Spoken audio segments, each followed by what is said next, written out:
बेटी colonel Sophia Qureshi पर नाज है। वालिद ताज कुरैशी ऑपरेशन सिंदूर में सरगर्म रोल, काबिल फ़ख्र, हमारा ख़ानदान वतन पर कुर्बान होने तैयार।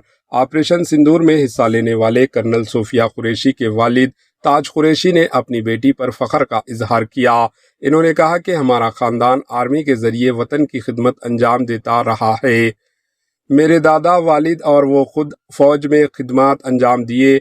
वतन की हिफाजत के लिए मेरी बेटी ने अपनी जान दाव पर लगा दी और दुश्मन मुल्क पाकिस्तान को सबक सिखाया, जिस पर मुझे और मेरे ख़ानदान को सोफिया कुरैशी पर नाज है।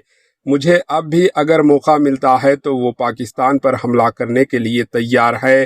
पाकिस्तान को इस सरजमीन पर बरकरार रहने का अखलाकी हक भी नहीं है। दहशतगर्दी को बढ़ावा देने वाला पाकिस्तान खुद दहशतगर्दी का शिकार बनता जा रहा है। ताज कुरैशी ने मजीद कहा कि हमारे लिए मजहब से पहले मुल्क अजीज है। मुल्क की सलामती के लिए हम अपनी जिंदगियां कुर्बान करने के लिए भी तैयार हैं। Bureau report, AHN news. AHN news के यूट्यूब चैनल को सब्सक्राइब करें और बेल आइकन को दबाना ना भूलें ताकि आपको हर नई आने वाली वीडियो का नोटिफिकेशन बर वक्त मिल सके।